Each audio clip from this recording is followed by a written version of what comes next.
Tracy, just let me know, sir.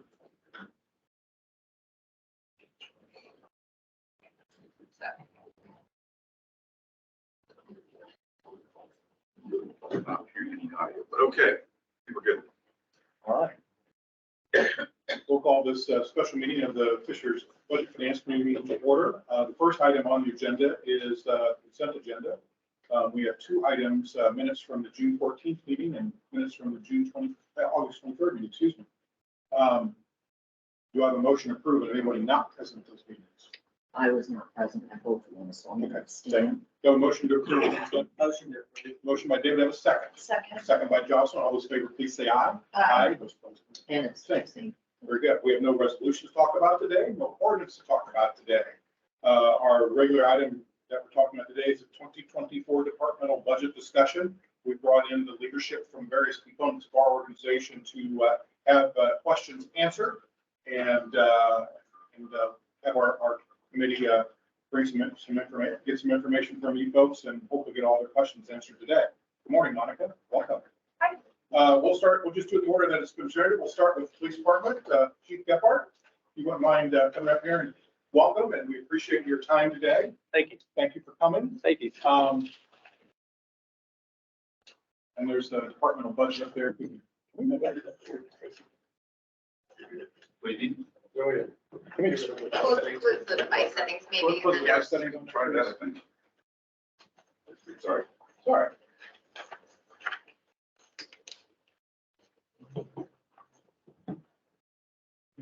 John, well, wait a moment. Is there a handout today?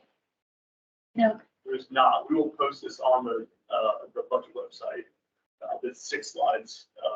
Yeah. Okay. Yep.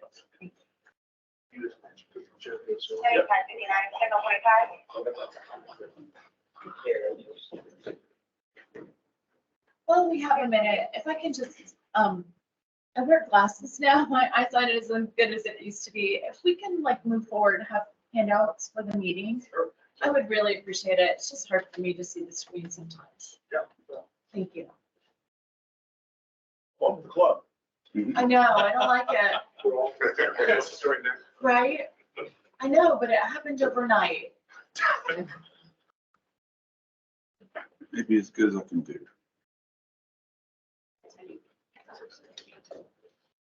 No, maybe that's better. That's excellent. Thank you. I can promise.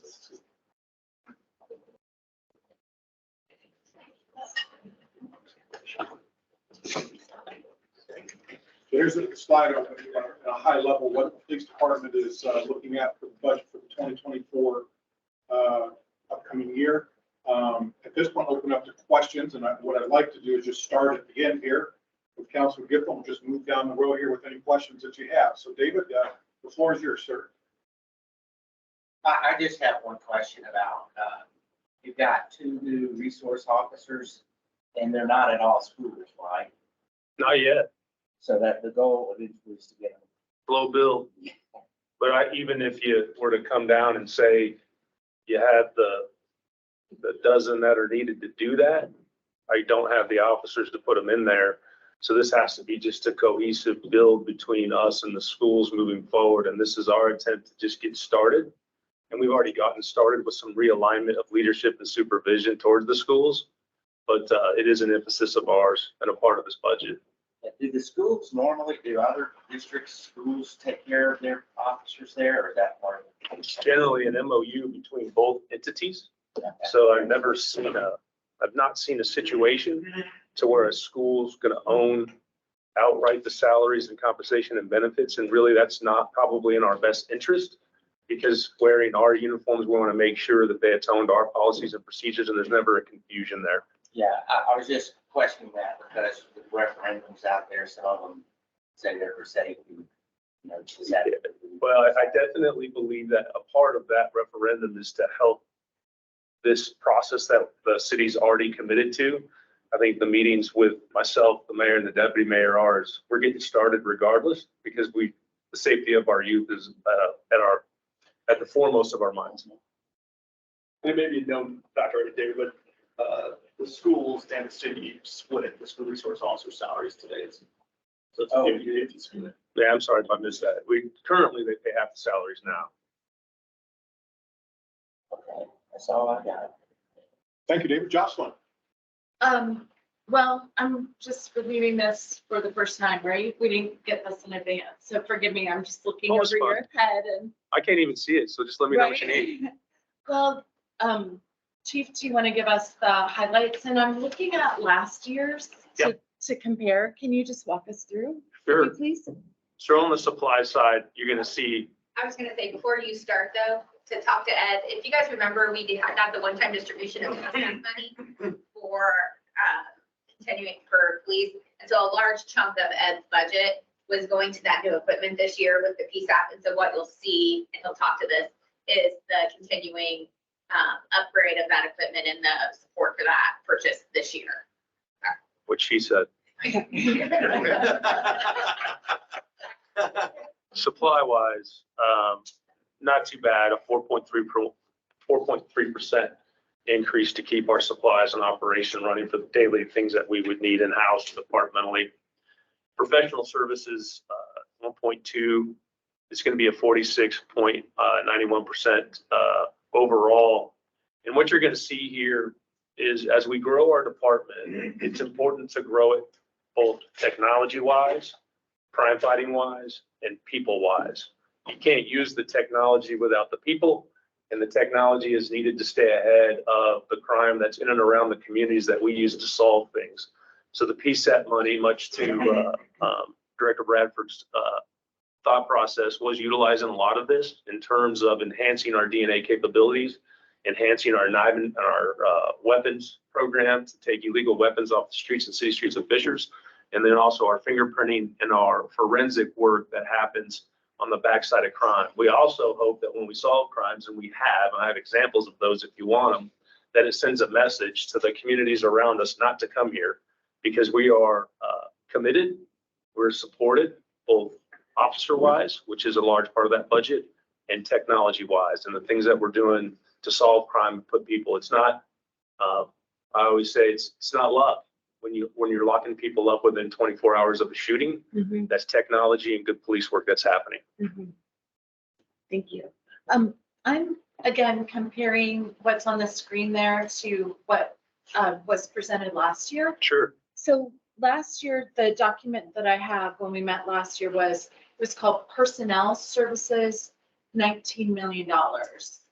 And so is that Right, so correlated? just, sorry, I'll talk about that for a second. So think about 4 buckets for every department, right? So the personnel services is your salaries and benefits. Right. So we pull that out just to talk about the personnel on the right-hand side.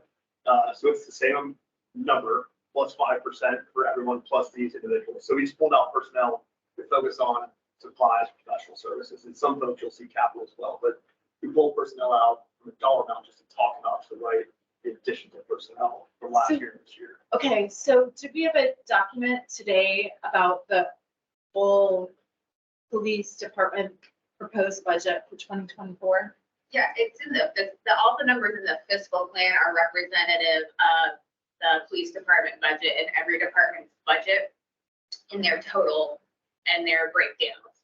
And so those salary and benefits numbers represent the 5%, the proposed new officers, and then have the supplies, the professional services, and for the key departments to have capital, have the capital in them. And Lisa, I don't know if you have that number off on hand, but I think what she's after is what's the total number of the Yeah. total budget with personnel for this year compared to last? Yeah, I had it just gold 22.8. pointed. Yeah, it's in the fiscal, yeah. 12% over last year. So, Please, that includes, yeah, because with both, with public safety, it goes up because you have the steps for everyone. You have to increase, addition to the pension base for those officers from 20 to 25 years. And then, depending on, health insurance, what people will buy. so my expectations for today was a breakout of the proposed budget for each department. Are you saying that, like, where? So, well, I mean, this is the proposed budget. This is just, as Elliot had mentioned, does not include the personnel number. Because at the end of the day, the personnel number is a relatively static number. It's the people that we have today that we're going to continue to have with their proposed 5% adjustment with the respective steps added to that. And then taking into account any changes in benefit elections with those. So from a perspective of a thought process, that number is kind of a fixed number. The only thing that would change is if you're like, I don't want to hire 3 new police officers. I don't want to hire 2 school resource officers. That would be the only change to each respective personnel budget, or you just vote against the 5% rates. But the personnel numbers kind of are what they are because it's the people that are currently in the seats and continuing to pay them. Okay, so, again, my expectation for today was to be able to see that. Can we receive that for Wednesday? Supplies, pro services, personnel, he's getting. So what's represented here is what the increase is. Correct. Correct. Okay. Use the highlight, we can add that. So if you take last year's number, add these numbers, you got this year's. Yeah, that's like yeah. On the personnel, yeah, we just, because everybody's so different and you're paying for the people that are already here, continuing to keep them, and then the only changes are really if you add new officers or you add new personnel, and then the proposed increases to everyone. Great, so can we see that? Yeah, we can absolutely update this after this meeting. This is a function of like a PowerPointism, right? Trying to convey relevant information on one slide. We can absolutely add that row piece of paper.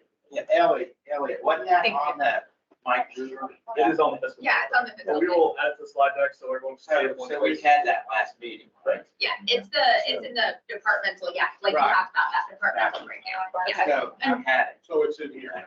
Right, I understand, and pardon me, but I was just anticipating we were gonna have this presented the same way as last year, so that's, again, We can do that. if we could see that, that would Yes, be great. Yep. you Okay, bet. thank you. Other questions?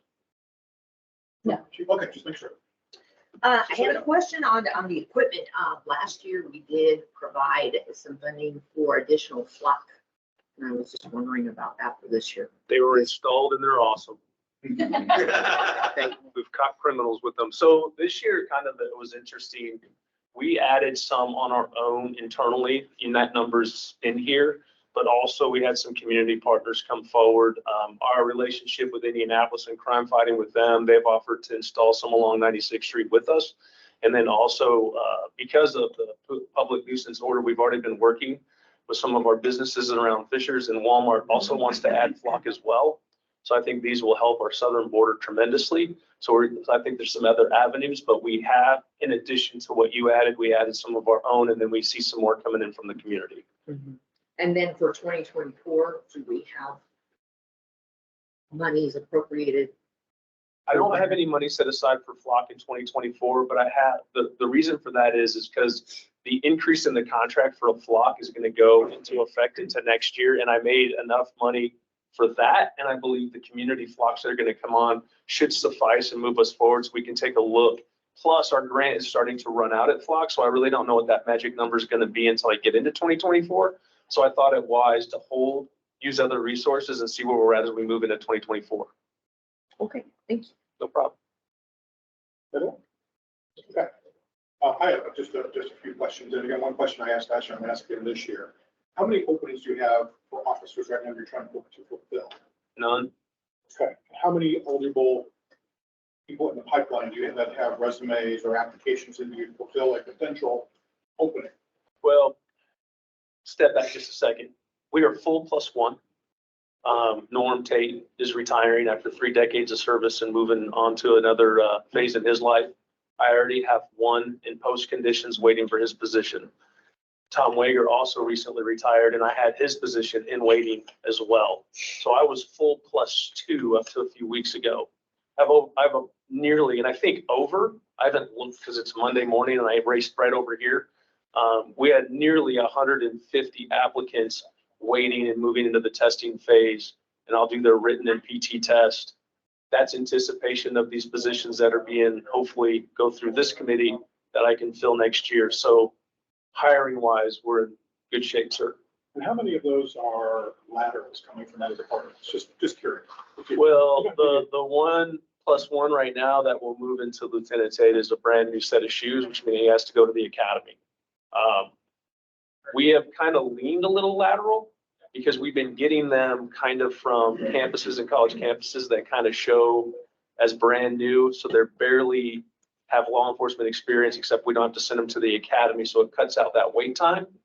I like a good mixture in the agency moving into dealing with getting academy slots and also with wanting to make sure my openings are full and the shifts stay staffed. Always we're in a good mixture of about lateral to green. I would say we're at about 60-40 right now in the department. I really don't have any other questions for you. Thank you. Everybody, go some follow-ups. Thank you. Thank you. Thank you for coming out to see us today. Thank you. I'm gonna go swear in 3 officers, so I'll have to excuse myself. I think our next one up is Fire and Emergency Services. Caruso. I'm just ordered something in the mail. Morning, everybody. Morning. Again, putting up the actual increases for the year. Again, if you wouldn't mind summarizing this plus what we had last year, kind of give us a full picture. Yep, absolutely. Great. Absolutely. Going to start down at the end again with Counselor Gipple. Do you have any questions for Chief Caruso? No, I don't have any questions other than we put out a nice annual report every year. Mhm. Is- Thank you. Is that ready for? Oh, yeah, When it's, did you put that out? we usually get it out in April and it's been out since April. I apologize. No, I have oh, you do have one. Yeah, yeah. one. That's for 22, right? Yes, yeah. We have to wait. Usually springtime is when we get all the data and analytics together and we build that report for the last year. So usually April is available. Yeah, appreciate that. That's a great report. Thank you. It's very in-depth. Thank you. Jocelyn, any questions for Chief? Again, I'm just looking at the screen for the first time. It's flashing. Yeah, just same thing. I'm trying to compare it to last year. I guess, Chief, one of the questions I have for you Mhm. is, over the last several years, we have built in our community a lot of multi-story buildings. Mhm. And, you know, I had the privilege of going through the firefighter training, and one of the Mhm. hardest parts was when you have to fight a fire going up steps. Right. And just being very mindful of the new buildings we have that are multi-stories. Mhm. What effect does that have for your Mhm. department? And most importantly, is that reflected in the budget Mhm. that you're, are able to provide those services for 5-6 story buildings? When we have multi-story, multifamily occupancies, it increases the risk profile of our community. I'm happy to report that we're at full staffing, but I want to temper that with, we still have to hire. Because when you're at full staffing, those firefighters still need PTO. They're subject to other leave. They get sick, they get injured. So we have to hire people to work their time off. So we're at full staff. Our minimum staffing is solid. And when we're at full staffing, that risk benefit analysis to the resident in that multi-story building and our firefighters is greatly reduced. And I'm grateful for that. So thank you for that. Yeah. And what about in terms of equipment Mhm. for multi-story? The biggest thing is the new ladder truck that's in the current budget at $1.9 million. We need a new ladder and you approved it in the budget. So I'm excited about that capital expense because that ladder truck lends to increase safety, efficiency, and effectiveness to do exactly what you said, fight those multi-story And that was residential. in last year's budget? It's in this year. It's in, Yeah, so how do I see It's in the that? capital. Correct me if I'm wrong, Yeah. we can update that. I saw your email Saturday night. We can show you the fleet budget as well. I think the mayor talked about it at the initial. So ladders are now 3 years out. And so we're putting a third of the payment in the fleet loan this year. And, next year, the following year, we'll receive the ladder. But Chief, correct me if I'm wrong, we have 3 active frontline service ladders and 1 reserve ladder. Mhm. We have 4 ladder trucks relative to Carmel. Carmel has 2. And they just got a second one. They just got a second one. Yeah. So what's interesting about the fleet budget is since COVID, fleet manufacturers have changed because of a lack of labor and a lack of parts. We're having to we have a vehicle replacement program. So we've had to work with Tabitha and the deputy mayor on adjusting that to reflect the prolonged manufacturing times and the increase in prices, because the prices, that same ladder truck was about $1 million and now it's $1.9 million. And just further clarification, so proposed in the 24 budget is a replacement, not addition. So we have 3 Right. frontline, 1 reserved. So when that comes online, Okay. the existing one will go away. So we'll maintain 3 frontline, 1 reserve going into the future. And again, that expense is not in the fire department budget, it's considered in the fleet. Correct. Okay, Which is a $3 million capital, almost identical cost to last year, but okay, we'll update that slide as well. okay. Okay, I don't think I have any further questions at this time, but thank you. Mary. You're welcome. Can I ask a question about the fleet? So ladder is in the fleet, is that, once that's purchased, then it just goes into maintenance? And Correct. Yeah, so, that's kind of like a capital. it is capital expense, absolutely, yeah. So we, our hope is for ladders that they're 16 to 18 years, life. So not the miles, it's the hours that get those things. But the bulk of our fleet purchase every single year is a big red truck, for fire, and then replacement vehicles for police. So this year, as you guys just saw, we have 3 additional police officers, so we'll be the 18 replacement plus 3 additional 21 police vehicles. That's in the $3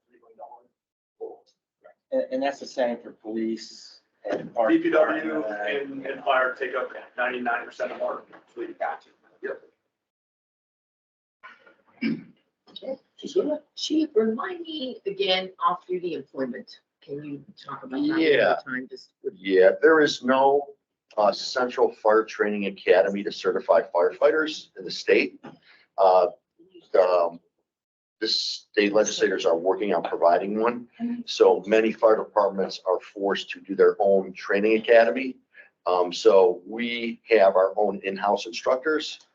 We take the talent that's within our fire department, and they are the faculty that teaches our firefighters through our 6-month recruit school.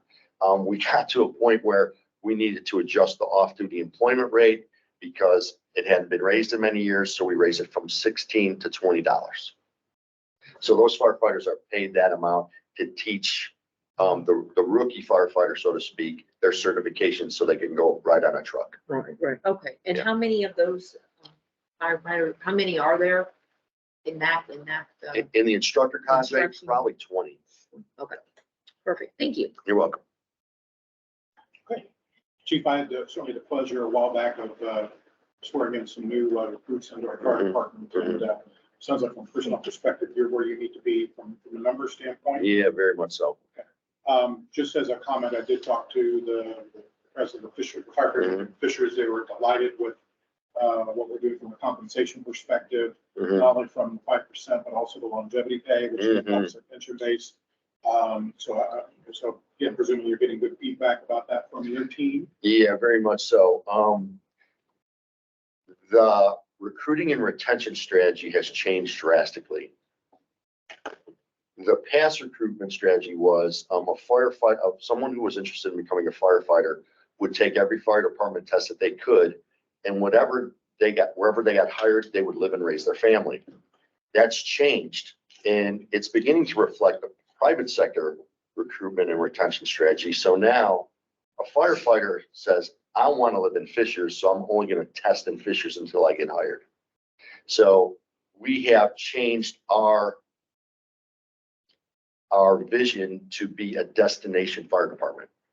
So, and what is a destination fire department? There's really three pillars to being a destination fire department. One is culture, the vision, mission, and values.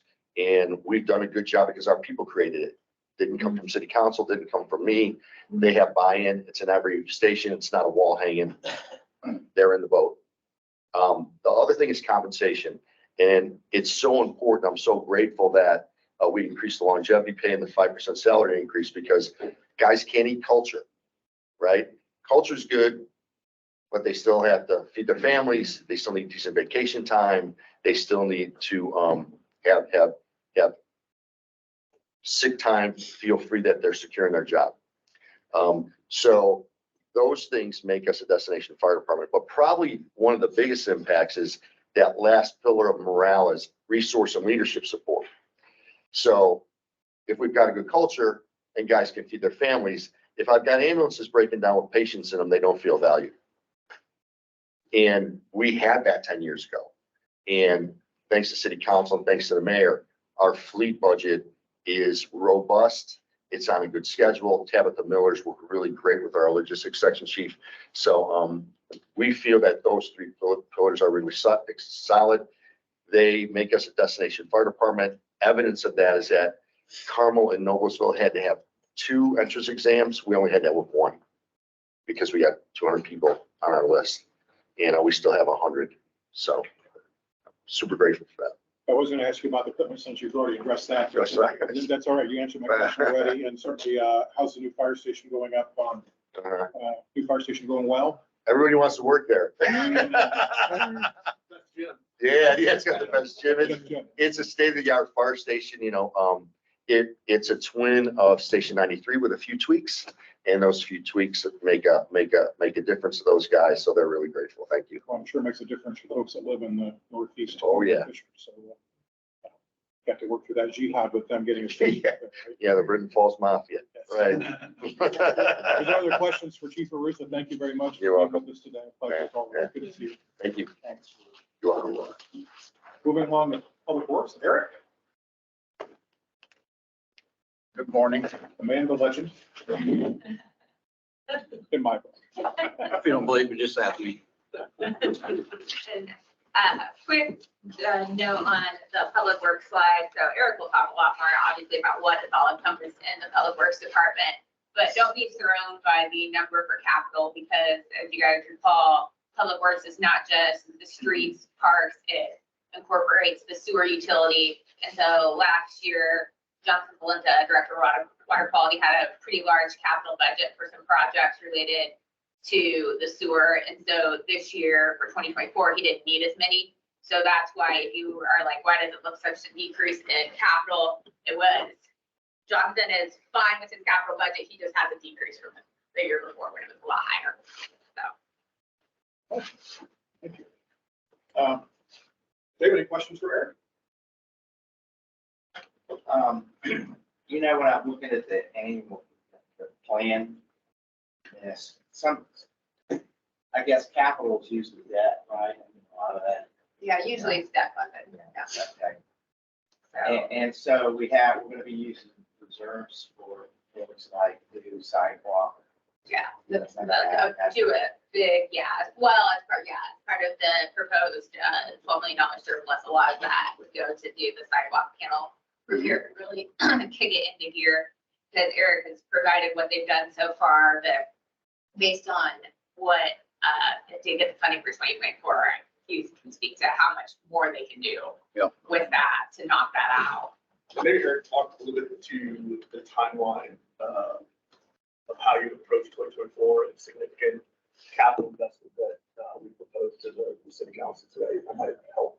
Related to the sidewalk, Tokig, the safety aspects of the sidewalk concerns, we're ramping up right now on identifying the worst of the worst, the 2-inch or greater.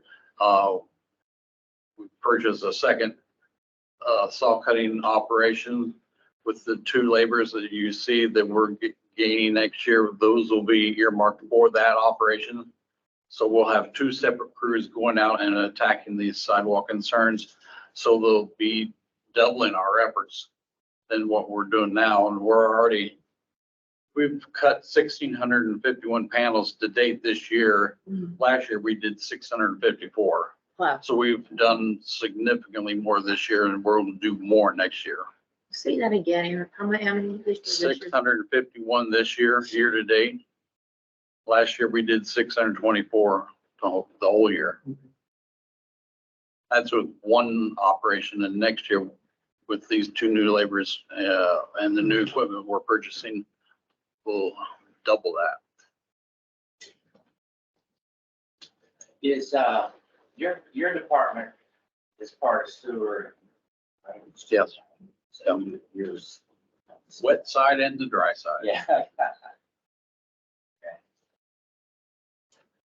That's it. That's all I Jocelyn, got. any questions you have? The cash reserves that are supposed to be devoted to new sidewalks, that is not reflected here. Cash for, like, This number doesn't this is what I would term his Eric's in Public Works straight departmental okay, budget, what would be, we've seen year-to-year expenses. Because the capital, these capital and cash reserves would be like a one-time expenditure. They're not reflected in this number right here. So you don't see what his proportional share would be of the $12 million in this total. So this is really to do day-to-day operations of Public Works. okay. So a good, just flat comparison to last year's budget, correct? Okay.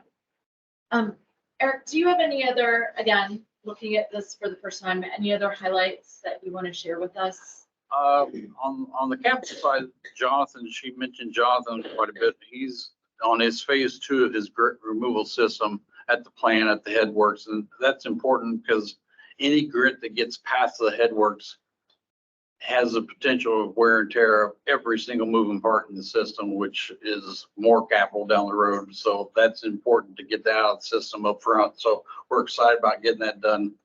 And our area of focus on the operations side is obviously the landscaping of the medians and roundabouts and again, the sidewalk.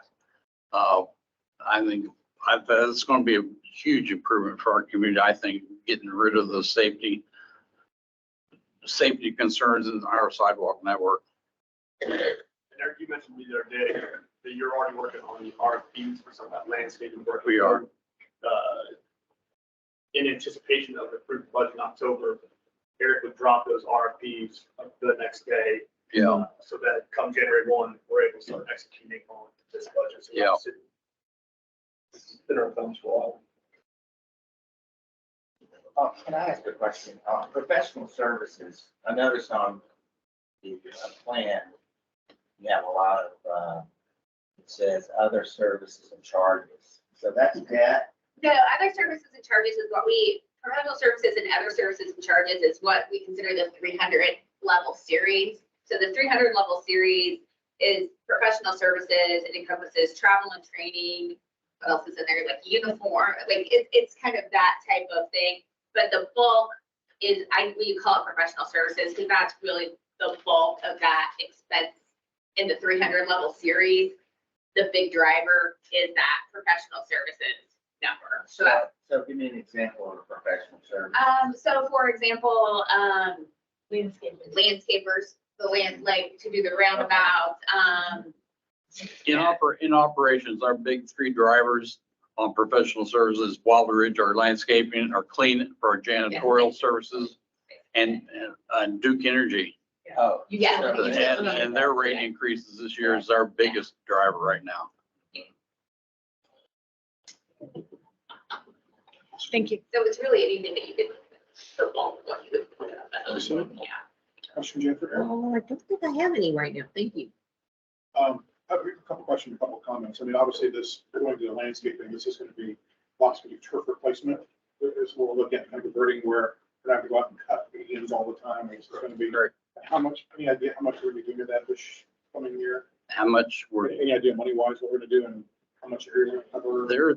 they're providing $3 million towards that effort that I'm aware of. And $3.5 million towards landscaping. So area wise, we're talking all of 126th Street. Yep. So every median along 126th Street. Yep. Every roundabout yes, left of the city. and what's left, exactly. And Allisonville Road, we've pretty much completed that already, but 126 Allisonville Road, all of those medians will be converted. What's good from not only from a safety perspective for our team. That's dangerous work, you know. It is. Lawnmower in the middle of a busy street. Yes, But also, urban footprint has to be able to not have to use lawnmowers. all the time. that's true. Just let nature take its Yeah. course, if you will. So,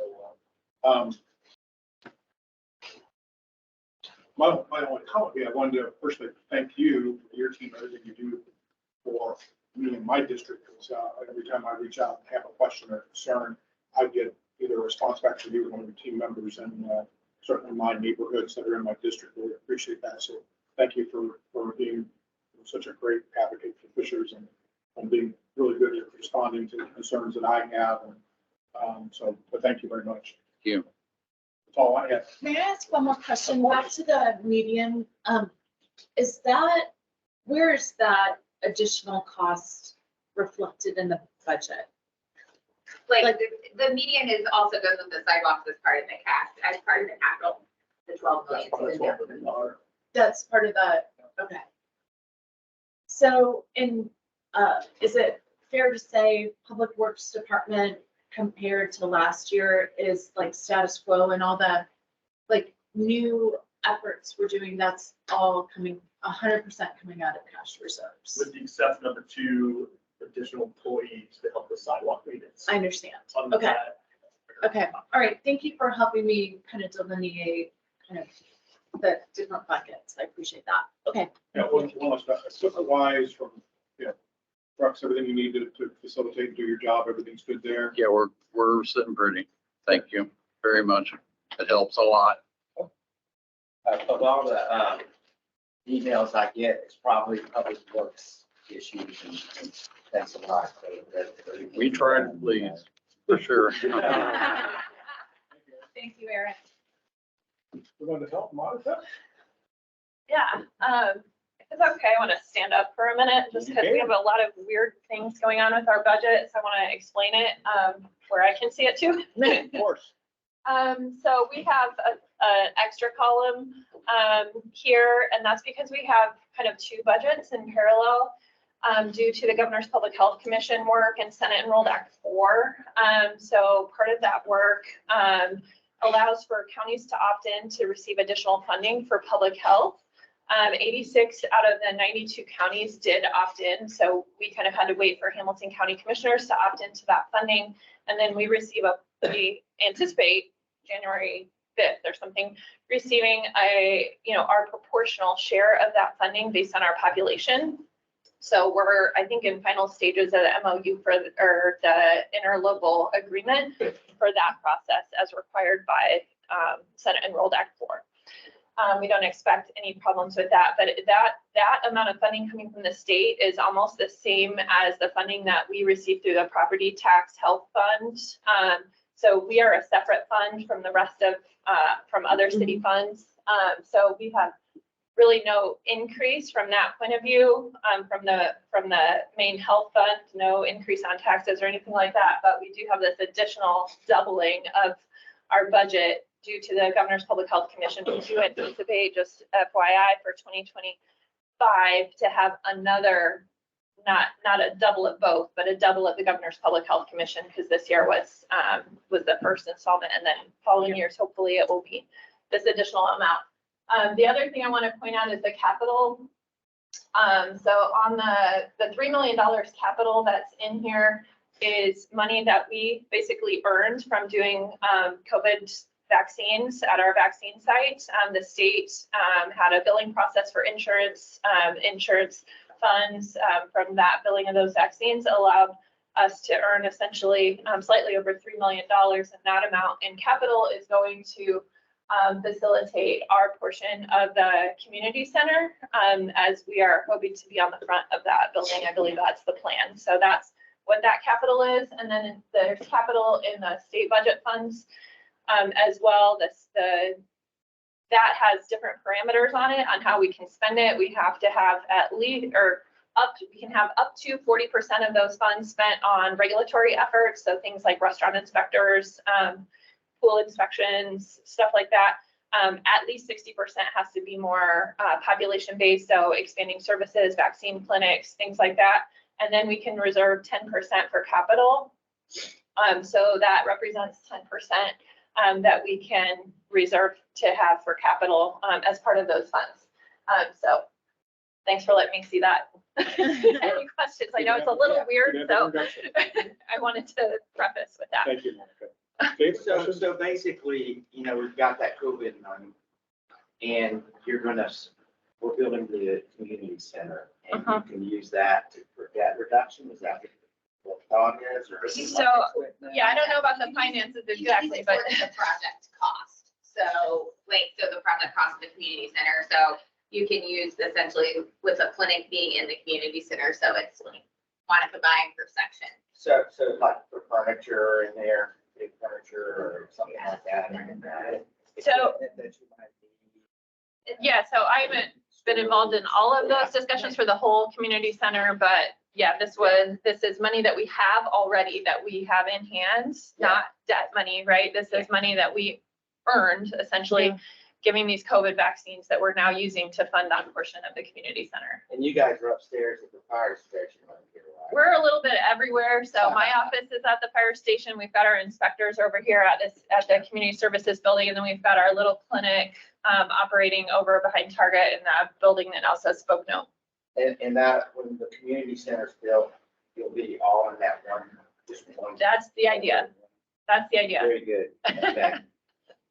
I think our inspectors may still plan to be based out of here just because they're with the permitting and inspections department as a whole. But the rest of us, yes, hope to be in that community center. And that will be used for debt reduction, did I hear that? But essentially project cost reduction, Okay. so yeah. So you won't have to, You don't have to fund that. You don't have to use reserves or. Yeah. Yeah. You're right. Yeah, Right. yeah. very Yeah, good. yeah, so.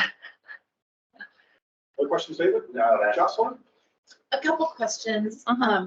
First of all, the health department still is very new for us Uh-huh. and the funding now has doubled. So I just want to be just really accountable about how these funds are coming in and what they're being used for to make sure they're going directly to public health, right? So one of the things, Lisa, can I receive a little bit more detail in writing about COVID funds, COVID reimbursement funds that came in, how that's being utilized for the. When you turn, okay, can I clarify your use Yeah, of so COVID that's, reimbursement so funds? that's So- why I'm asking the question, like. So are you talking about, so the money that we're talking about to use for the clinic was just pure revenue generation essentially? Revenue from vaccines, That revenue collecting from from insurance. vaccines. If you're talking about, so that's not, I wouldn't consider that kind of reimbursable. Essentially, what- that's a fee for services. So then on the FEMA side, if you'll recall, a lot of the costs that we did to put the vaccine clinic on were covered by FEMA. And that is not in like the health department fund. That's a grant fund that's audited separately. And so that grant reimbursement comes in, it nets that to zero. And so you can correct me, we have 2 reimbursements left to receive on FEMA, one reimbursement left to receive from all the FEMA stuff, and then that will be closed. And so then there's no really COVID-19 vaccine items still out there. So yeah, Yeah. the bulk of the funding that allowed us to operate the testing and the vaccine clinic, the mass vaccination clinic, to pay the staff to do that, to have the equipment, make it a nice experience, all of that was FEMA reimbursed. So the revenue that we generated from administering those vaccines is ours to use for this community center. So that's revenue that we essentially earned. So yeah, Yeah. but FEMA has been Cost a to- long process, I think, on reimbursement. Yeah. So, so just again, to break it down, and I would love to have this in writing, the COVID reimbursement from FEMA, that's basically concluded and a wash. Yes, Is that yes, A good way to say it? Yeah. Okay. So, yeah. And then the revenue, what you're calling revenue from, Vaccine Vaccine. administration. that revenue came from, That came from billing insurance. So when we administered vaccines, as we collected information, our team worked very hard to say, well, if you have insurance, let's collect the information, right? COVID vaccines were free for everyone, but if there was insurance, the insurance was billed, right? The state actually handled that for everyone that used their system, and then the state basically pays us as they receive that. So the state takes, I think, $2.50 or something per vaccine, and then we're reimbursed $37.50 for each vaccine that we administered. We are the highest performing in the state vaccine site, so we administered over 120,000 vaccines, and we were able to recover a fairly large portion of funding based on that effort. so that revenue, and again, you'll spell that out so I understand like how much that is. That revenue, and thank you. Now I Mhm. understand kind of how that was generated. That's being devoted now to the clinic, like, The clinic build onto the community center. and very specifically, like, kind of bricks and mortar part of it, like not staffing or. Not No, staffing. Not, Not not like recurring cost, one-time capital expenditure. So as Monica mentioned, like, she's currently. Like bricks and mortar. Yeah, like to actually like, instead of instead of building her a freestanding clinic on some land somewhere, she's going into the community center with everyone, but that's what. I understand. Yeah. And, okay, so again, if I can see that broken out and understand that. And then on top of that, okay, so I'm with you on that. Mhm. And then the Health First Indiana Yeah. fund, so that's what you were referring to as a separate bucket that we see That's the here middle. represented Yeah. as state funds, Yeah. right? Yep. We know that we should be receiving that in 2024 and 2025. Mhm. After that, like, we don't know. It's up to the state Right? legislature. Yeah. We know that we'll receive a proportional amount and that kind of winds through the county first and then we're appropriated. Right. And I know that that has to be devoted to very specific public health services, Right. right? Right. So, and that might, this is all brand new, right? Like, I think the deadline for the counties to agree to participate in this, That's just very passed. recently. That's Yeah, passed, like yeah. last week or something. So we actually have our redistribution amount. So any So of the you do have counties, that. yeah, so any of the counties that didn't opt in, and there were 6, those funds that were allocated to those counties are redistributed to everyone else. So our portion of that additional is about $30,000. Okay, so for that too, can we see like the estimated funding that's coming in for that and what that'll be So- allocated to as well? Yeah, so, Yeah, it, roughly. I so- think it's in the fiscal plan Yeah, too, it's in- right? We it's in the- included it in it's one there. of their, in the fiscal plan, there's the local, which you'll see, and then we added the state one in there too. But, roughly redistribution, Monica was getting about $965,000 because the 10% capital you see is her whole back for that was 10% of her total. So And now she it's gets, just over $1 million. yeah, now it's just over $1 million with that. And as part of that, there is a reporting form that was submitted to the state that says what your plan is. And so, Yeah, so That's- as part of that, they send us a budget that we have to tag every line item with what core service that represents. There's calculators in the Excel spreadsheet that they send that make sure that, that if you're tagging it as a regulatory effort, that it can't exceed 40%. If you're tagging it as a population-based effort, then it can't exceed, or that it has to be at least 60% on those. And then the capital at not more than 10%. So those are kind of the restrictions that are on that. And then we have to tag each item with whichever core service that represents, or a series of core service that represents. So that's how that's submitted. We submitted our first pass at that September 1st. The state is now doing their high level review, which I think just makes sure that it's at the 60-40, 10% split. Yep. And then they're supposed to get that back to us. We then have to turn it around by September 25th. And then they know that budgets aren't finalized by then for cities and counties. So if there's any change from this committee or from council, then we resubmit that to them after that. And it's a kind of a continual process. We have until January 1, we're told, to get the interlocal done, although we understand that should be hopefully completed in the next week or two. And then January 1, I believe or whatever the date is, the funds are supposed to be distributed to the county per the state law that was passed. Ours, we should receive ours within 5 days of that. And how can we see like what services or what those funds will be devoted to? So I'm happy to share anything that you haven't received because I don't know exactly how this was presented to you previously, but I can tell you from the regular budget, we've moved one position over because it's a position that hasn't quite yet been filled, although it almost will be. We moved one over to the new funds. And then we distributed like some of our overhead costs, like some of our operating supplies, some of our some of our other budget items and we put that on the new fund, so a percentage of that. We also moved, one of our health inspectors had been on the permitting and inspections budget, so we moved that onto the health budget where it really should be.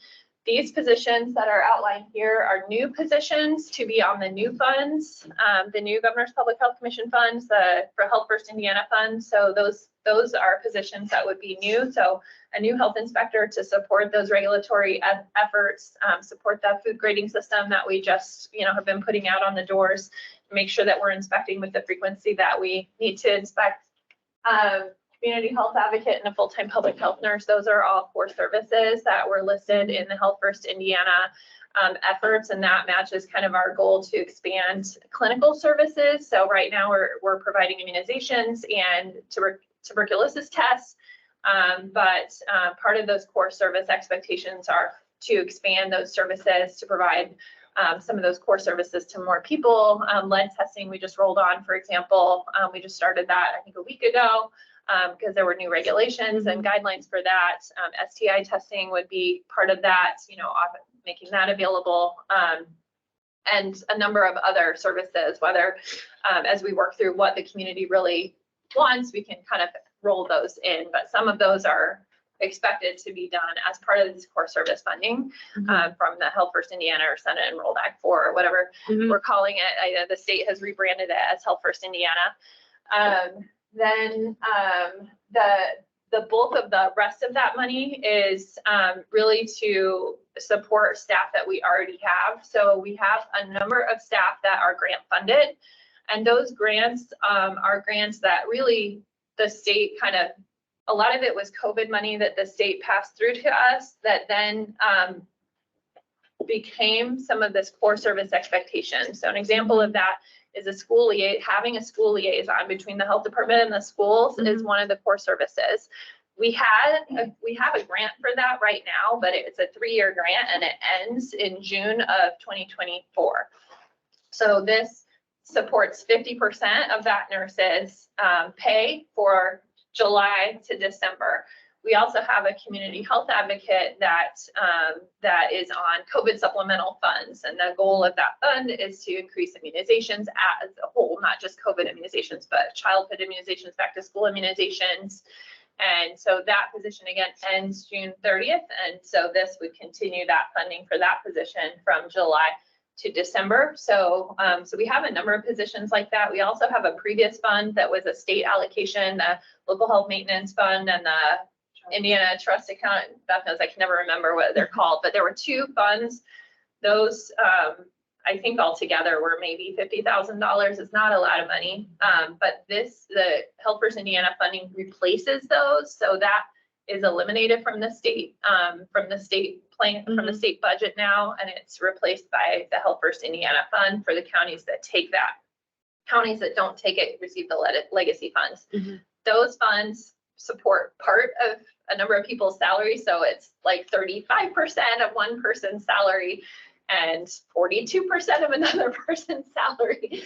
And so we're trying to make sure that we can still maintain our functions and use some of these new funds that clearly they are wanting. I mean, clearly like that funding rolled into this funding, the COVID supplemental, the school liaison funding, all of that, the state has basically tried to set us up to continue those things with this new funding. So there were a number of those types of kind of shifting and positions, but they're all in a percentage of a person's salary. So these up here represent new positions that we hope to fund with that Health First Indiana funding that we're, expecting to receive. Thank you for walking through that. And it is very complicated, but these are 2 really different buckets. Yeah. And one bucket, we only have a guarantee that it's 2 years long, right? Right. So for me, from my perspective, I want to have a better handle on, I want to have a good understanding. What's coming out of this bucket? What's coming out of this bucket? And if we need to start just thinking long-term, which you already are.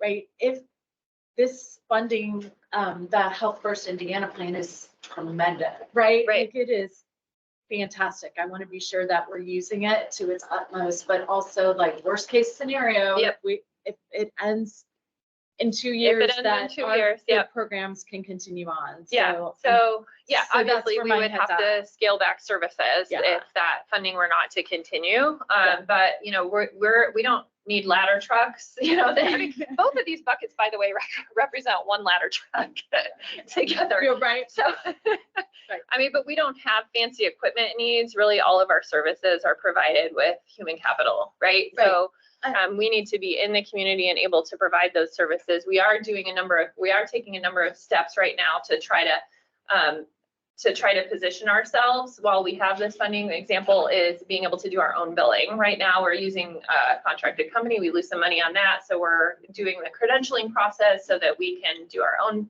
billing, which will allow us to bill insurance for services. We know we're a highly insured community. So if people would like to come to our clinic, we want to be able to recapture those costs and at no additional cost to our residents, right? But to say, okay, well, you have insurance, let's at least recapture those costs from that service, right? To be able to provide an expansion of kind of services just to make things easy for people to access if it's difficult to get into your primary care or whatever. Sure. For a basic screening service, like let's say you need a mammogram and we just need to order it, and you have trouble to get that, you know. So really looking at kind of screening activities for that. But it is a lot. There's a lot going on. There's a juggling. The other thing that's a little bit unique about us and about health departments in general, we've traditionally been very poorly funded. So we tend to exist on grants. So we have a number of other grants that we fund staff on. So much more than 50% of our staff are grant funded, and that is pretty normal for health departments, unfortunately, right? This doesn't totally eliminate that. We have additional funds that we have, like Vaccines for Children program is a federal program that funds 2 of our nurses. We have to apply for that grant every year, right? So there's no guarantees with any of this. And when we hire people, we are very, you know, full disclosure, hey, this is a grant funded position. We don't know, you know, if this will continue. So we, you know, not that there's any guarantees for anything, but we kind of break that down for people as we're interviewing them so that they have an understanding of where these funds come from. So just 2 last points and then I'll move it on. One, exactly what you said, like this department is funded by funding sources that aren't guaranteed long-term, like Public Works that we just talked to, or the fire department that we just talked to, right? So again, I feel like it is our responsibility to be sure that we're mindful of that and have mechanisms in place to just plan for that, because it's not guaranteed.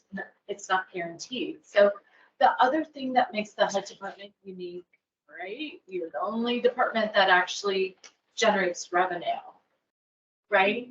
Well, I took it ours too, right? A lot of other departments. I mean, like generate EMS services generate revenue, Sure. a pretty high amount of revenue for the fire department. Right.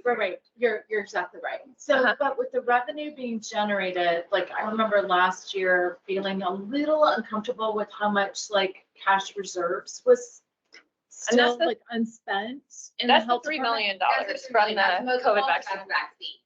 So from a like actual like health licensing, like to pay for your food permit, to pay for vital records, that's probably in the realm of 200 to 300,000. Yeah, it's about revenue. 200,000, I think, per year as far as the permitting fees and licensing fees. Right. So the bulk of what her cash reserve of like, if you look at the fiscal plan, the bulk of money that Monica shows in the cash reserve balance is for the vaccine revenue reimbursement that she was talking about from doing the COVID-19 vaccine.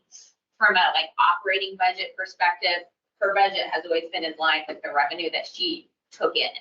So she wasn't like generating a large surplus from just revenues and basic expenses. Her cash reserves is pretty much the vaccine revenue. So you're saying that we're indeed spending that down. Yeah. Right. Okay. Right. Okay. Yeah. So, and I appreciate it, like there's timing involved with that, but that was something that caught my attention last year. And that's what that is. That's a once in a lifetime opportunity, even though it was a terrible thing. Well, you know, to have COVID come, it was an opportunity for us to say, well, if we do this intelligently, if we really double down on this, we can create some cash reserves that then we can do something with, right? Well, I appreciate everything your department does, and as we move forward, like, as COVID, the main driver of how the department was created was COVID, and with the promise that this health department would continue to provide services after the pandemic kind of crisis was completed, but also provide services to our community that were over and beyond what we could receive from the county. So still with that mindset, that is what I'm looking for to be able to share with our. So, anyway, thank you for all you do. I appreciate all the additional info. Thanks. After all that, I want to go back. More confused than you ever were, right? Yeah. I want to go back to the grant money. What's that going to be used for again? Can you just a real quick Which, summary? the state money is Yes. the state appropriation? $1.3 million. The state appropriation is 1.0, it's like $1,030,000 or $1,300,000 or something like that. It's, so that would fund these positions that are outlined here, one additional public health nurse to provide services, one community health advocate, and one food inspector, sorry. And then it transfers one position that was on our health fund budget, our municipal budget, over to this fund, just because that position hadn't been hired yet. And it was a little more in line with what the expectations for that funding bucket are, as far as chronic disease prevention. That's the health advocate position, or the culture health position. And then it allows for a percentage of funding for people that are already on grants. So some of those grants end June 30th, some of them are that percentage of their annual salary, like 35% or 42%. And then it splits our operating costs away from our regular budget. So it's a portion of our operating costs, our professional services, which again is a lot of contracted stuff. And then it allows us to have 10% in So capital. page 20 includes that grant plus the other grants. That's why I see 1.3 million. And that might be, I had one initially, yeah. So I Okay, think so- at the time we did a lot of this, we didn't have a number. And so that's part of what happened. Yeah, we just got the updated number last week after the counties, after we found out who was opted in and who wasn't. Yeah. So page 20 might. Be a little, other grants too. wouldn't include the other grants. I think it's just a little overstated because Okay. some of the initial estimates went high. And so when we got the final number, so it'll adjust to Gotcha. her number, but based on some finagling and some differences between what maybe we estimated versus what state came down with. But the goal is, for a lot of reasons, we don't show the grants in the fiscal plan because of so many different things. And as Monica mentioned, Monica's got a ton of them, which a lot of them hopefully go away, as we mentioned with this fund. Managing grants is not that fun, but it is doable. It's something I'm very familiar with because that's kind of my life in public health. That's how we exist, frankly. It's, that's why we're a member of the National Association of City and County Health Officials, because we're in the pipeline and can receive information about those. There's a lot of really good opportunities, not just for learning, but for leading. And then sometimes for funding, but a lot of professional growth opportunities that way. So, I think it's good for our department, but again, Jocelyn, I'm very concerned about the sustainability also. So I don't apply for things lightly that I don't think that we can't manage, and that I don't think that we have some kind of plan for the future on. One example is our social worker. So we have hired a social worker. She's been fantastic, really making waves and connecting with our community paramedicine program. She's currently funded on a 2-year grant from the state called the Health Issues and Challenges Program. I think, how we continue to fund her, we have some other funding sources that we may be able to use going forward. We have an additional 1.5 years, I think, to think about that. The opioid funds would be an example of something that could continue to have some sustainability for her position. But, some of this is, well, let's see what works. Let's see what programs are worthwhile, and let's continue to be able to grow and promote those, thoughtfully. So this kind of also allows us to pilot different ideas and programs by using some of these shorter term grant funds to say, how do we make this more sustainable? But I don't take it lightly. Obviously, I want all the programs to succeed, but I also don't want to, build too big of an empire that then Yeah. not that I'm building an As you empire, said, but this is the life of a health department. this is the life of the health department. It's normal to us. It's not normal to other people. I think it's a very foreign concept, but unfortunately, it's very common for 50% of health department funding to be grant based. To be grant-based, and let's not forget to celebrate, the state now has this whole new emphasis on public health that we never had before. It's amazing, so. And the good stuff. health department does have a really good mix of grants that are meant to be long-term, meant to continue on year over year, and then some that are like this pilot program. So it gives us the opportunity to really think about and strategize. Great. Okay, thank you. So like the grants that you just talked about, social worker, that's on page 9. No, those, we don't do the grant funds in the fiscal plan because they're not, Okay. so, because some of them are not long-term, some of them maybe a year. And so that was just, so in the fiscal plan, what we talk about is we see like what we consider the staple, but the year-over-year more stable fund. And this really, like the governor's, the Health First Indiana isn't exactly a grant, it's more of an appropriation. So that's kind of a differentiating factor too, even though we have all these things we have to turn in that makes it feel like a grant, it's not really a grant. Versus something that we have to like apply for and, apply every year for. This money, as long as the state legislature continues to approve it, will continue to come to us based on the population. So Monica, I'm gonna start with my question here. Health education, would that include mental health? So where are we in terms of mental health education, mental health dollars, or? Yeah. So I love to talk about mental health. We're actually doing a lot of really interesting work. So some of the funds that we spent this year from our budget were to fund the new Sigma Free Fishers website and services, which is pretty unique. The National Association of City and County Health Officials has now endorsed that product and is trying to get it into every health department, which is pretty cool. And that has been a great success. Having our social worker on board has allowed us to kind of expand that reach. She's developed a pretty comprehensive resource list that we've now put out there and linked to all sorts of things. We have started some internal mental health teams to kind of move things forward. So the club day recently that we hosted at the farmers market was an outset of that. And that's in direct response to the Surgeon General's report on social isolation and loneliness and trying to bring people together with other people in positive ways. So the club day was an example of that. We also had this kind of day of service, which was highlighting our nonprofits, but really focused on our purpose mental health group with trying to connect people to volunteer opportunities, meaningful opportunities in their lives to kind of drive your purpose. We know that's really important from a mental health standpoint. So I can say we're taking things like from two angles. One is our social worker is really building up the community paramedicine program and really supporting those efforts so that we can take who's our frequent flyers, right? Who are the people that we're seeing pretty often?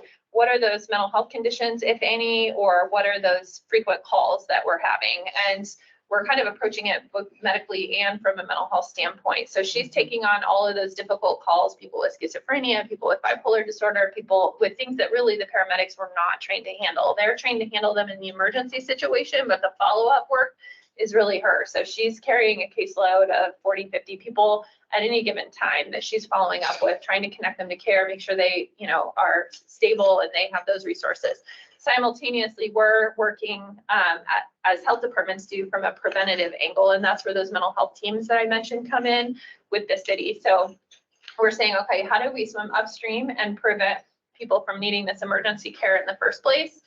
And that's what's really unique about what we're doing. So, we're having conversations with Public Works and engineering. They're on these teams, planning and zoning, on how can we, as we're making these improvements for the city, how do those contribute to have better mental health and wellness for our residents, right? So we have that kind of standpoint. So we've got from the emergency response, from the resource connection, from the let's provide people tools and resources. So the Stigma Free website is one of those examples. The resource list is another one those examples. And then how do we prevent those anyway and create organic situations where, you know, people can meet their neighbors in a positive way and really build those community connections in a positive way so that, you know, so that you're not in a crisis situation where we have to call the ambulance for those things. I can talk more if you have Well, that's questions. exciting. That's, you know. We've done just a lot of exactly work in the to- past year. to Our point of, you know, how are we really narrowing and focusing in on our residents and Mhm. their health, their well-being. So congratulations on all the positive work you're doing. And one last question, readiness for accreditation. So Mhm. can you just speak about that? So Like, there what is does a that public mean? health accreditation process. It's relatively new for public health departments, but there is an accreditation process. That is one of the goals on the Health First Indiana, but it was our goal when we started anyway. There are only, I think, 2 health departments in Indiana currently that are accredited. Okay. And like I said, it's a new process, but it's the state just got accredited like maybe 2 years ago. It was during COVID, so it's pretty new. Hamilton County is not accredited either. But it's a lengthy process. We have to complete a community health assessment, which we've been working towards. We have to then do a community health improvement plan. We have to have a number of documents in place, and of course pay a fee. But you know, then we get a star or something that, you know, says we're accredited because we're doing all the right things. But from the minute I was hired, I was looking at that as like, okay, as we build these systems and structures, let's put these pieces in place so that we're ready when the time comes. So, you know, we've been working on this data analysis for our community health assessment, and all of those pieces are building towards this accreditation. You know, if we're we have the opportunity to start fresh, we might as well start fresh with that in mind.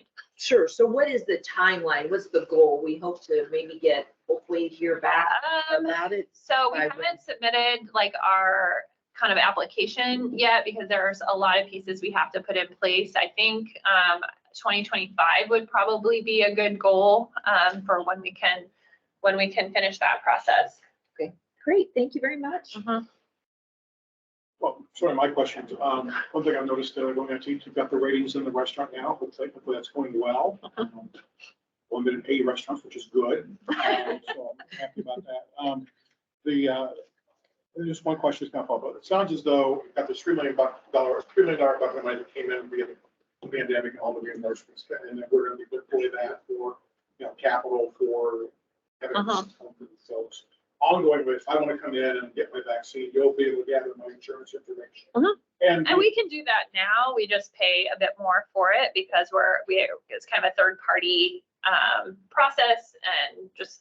And we'll get reimbursed for that. My insurance company will reimburse you for those. Yes. vaccines. So, Yeah. so another revenue source for the health Yes. department that we will have. And I'm, Yeah. you know, big proponent in getting vaccines. I always say my body's a temple of doom. And make sure I take care of everything I can. The tax rate for the health department versus what the county charges everybody else. It's lower. It's low. It's lower. Yeah, that's my understanding. It has been lower. I think for maybe 2 years. I think it's So been we're lower. providing all these services to our community.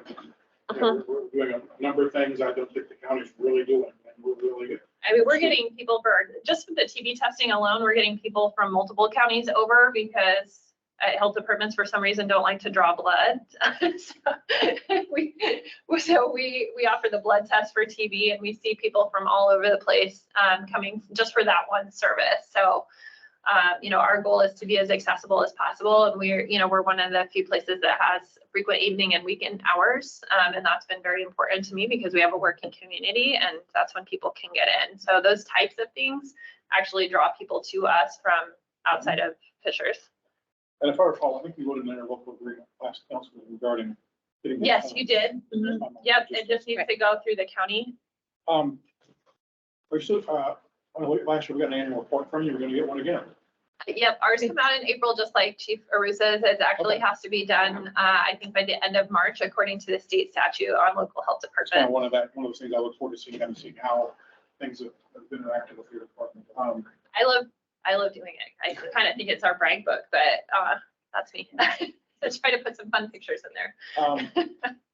Those are all the questions I have, Monica. Anybody else have any questions they want to follow up? If not, we'll move on to engineering.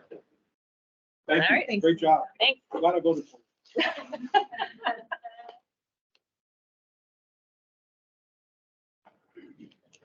you. Tim, welcome. First, Yes. time of the hot seat. Yeah. So, welcome. And I worked with Tim on the nickel plate. Definitely. Long-term Play trail. plan, and, really enjoyed your input and things you've done. So, Thank you. looking forward to your Absolutely. applications, running our engineering plan. So, David, any questions for Tim? You guys start on We that. teed it up, just as you guys orient to the slide, it's different from the previous ones in that typically in years past, finance committee is less concerned about the operational budget, for engineering and more capital. So what work is actually being accomplished. So we focus this slide on what actual construction projects are being funded, what's underway right now. So maybe before questions are asked, Megan, you want to kind of run down, what they're seeing on the slide so they understand maybe what questions they want to ask. Yeah, so there's a couple of, there's like three parts of this presentation. There's what we're working on now that's under construction. That obviously takes years and years in planning. And part of those, we just started 106 and Hoosier Roundabout. I'm sure a lot of you, if you live in that area, you've noticed that closure. The Nickel Plate Trail, we've also finished our portion from 106 and Hague. So now we have connections from 146th Street all the way down to Hague Road. And obviously we're working on the bridge for next year. The Guys Greenway, that's the Greenway going from, I believe, 104th to 126th Street.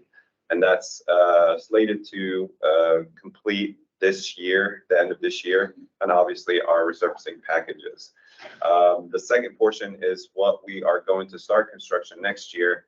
I can run down through them, but the most notable projects are the Cumberland Road widening from 106 to 116th Street. That also includes a bridge. So we're going to widen that bridge and widen the roadway.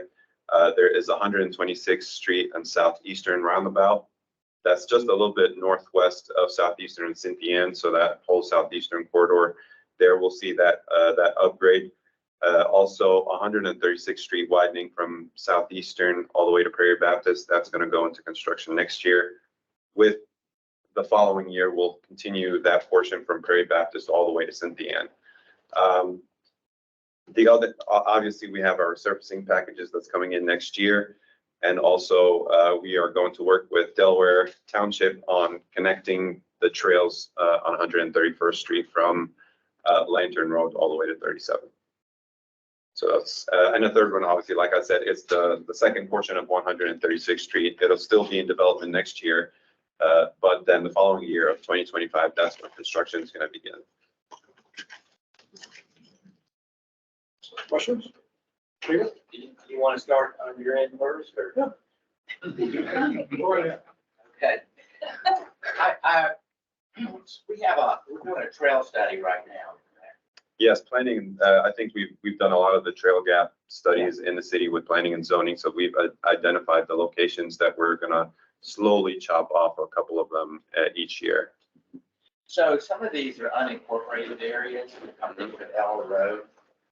I was talking to some like constituents over there. They say they have to run the grass on some of those areas. Is that planned or? Some of those areas where there are unincorporated, we'll probably have to get into an interlocal agreement with Hamilton County or work with Hamilton County to figure out what we can do to connect these trails. But there's the contiguous Fishers area that includes a lot of these gaps. So yes. That involves the township.